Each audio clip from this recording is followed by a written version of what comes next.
Gündem dışı 3. söz, Adana ilinin sorunları hakkında söz isteyen Adana Milletvekili Elif Doğan Türkmen'e aittir.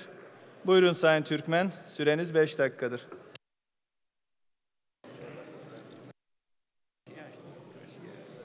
Sayın Başkan, değerli milletvekilleri, Osmaniye'nin 7 Ocak, Adana'mızın 5 Ocak Kurtuluş Bayramı'nı kutluyorum. Yiğit Adanalıların 5 Ocak 1922'de yazdıkları kahramanlık destanı bizi bugünlere getirdi. Ancak Adana'nın şimdi başka kahramanlık destanlarına ihtiyacı var. Adana ilimizin sorunları hakkında konuşmak üzere gündem dışı söz aldım. Adana 1990'lı yıllara kadar sanayi ve tarımı ile öne çıkan illerden biriydi. Bugün işsizlikte 13,2, sosyoekonomik gelişmişlikte 16. sırada. Vasıfsız göç alan Adana nitelikle göç veriyor ve bu konudaki istatistik -11.619. Bir zamanların fabrikatör şehri olan Adana, TÜİK 2011 verilerine göre sanayi için Türkiye ortalaması 27,5 iken Adana ve Mersin 21.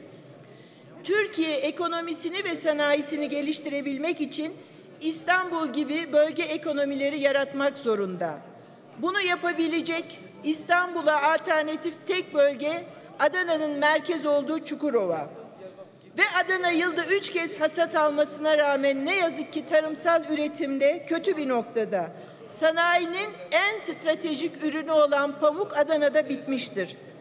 Mısır ekiminin teşviki, pamuk ithalatındaki ek maliyetlerin bulunmaması, pamuk ekim alanlarının Mısır'a kaymasına yol açmıştır.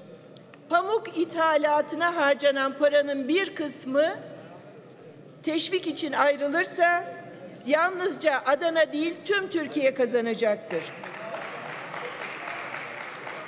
Rusya ile aramızda başlayan kriz de Adana ekonomisine ayrıca bir fatura ödetmekte. Rusya pazarına yapılamayan narenciye ihracatı nedeniyle bugün üreticilerimiz tahsilat zorluğu çekmekte, çeklerini ödeyememekte, kredisini ödeyememekte ve üretim maliyetini de karşılayamamaktadır. Kaybeden yalnızca çiftçi değil değerli milletvekilleri, hasat işçileri, paketleme tesislerinde çalışan işçiler de işsiz. Çukurova bölgesinin ve Adana'nın temel ihtiyacı yerli ve dış pazara dönük katma değeri yüksek üretim. Teşvik sistemi Adana'yı sanayi anlamında da gelişimini engelleyen bir sistem. Adana 2. bölge kapsamında.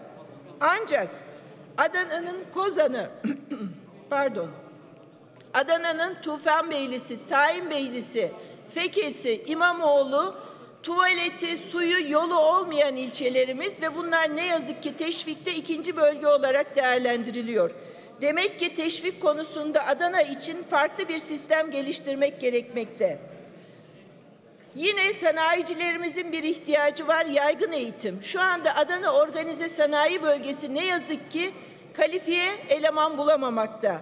Bunun da önünü kesmenin yolu yaygın eğitimi yeniden kalifiye eleman bulacak şekilde düzenlemek.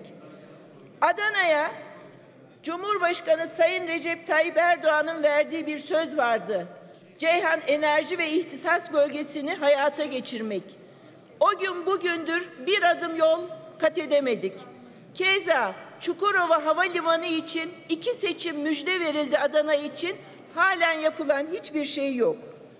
Şu anda bütün bunları bırakın, Adana her gün ciddi anlamda elektrik kesintileriyle uğraşırken ne yazık ki enerji dağıtım şirketi bu konuda en ufak bir girişimde bulunamıyor.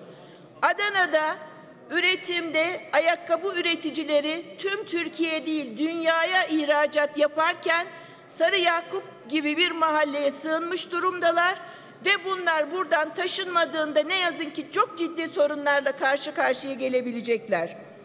Bütün bunlar çok özet ama Adana'nın tarımda ve sanayideki kan kaybını gösteriyor.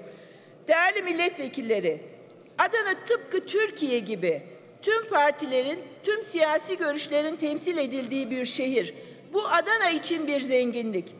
Asıl olan Adana diyen Adana'nın 14 milletvekilleri ve bakanı birlikte olursa Adana kalkınacak ama Türkiye'nin aynası olan Adana'nın kalkınması aynı zamanda Türkiye'nin kalkınmasını getirecektir.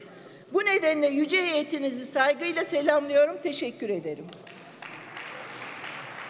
Teşekkürler Sayın Türkmen.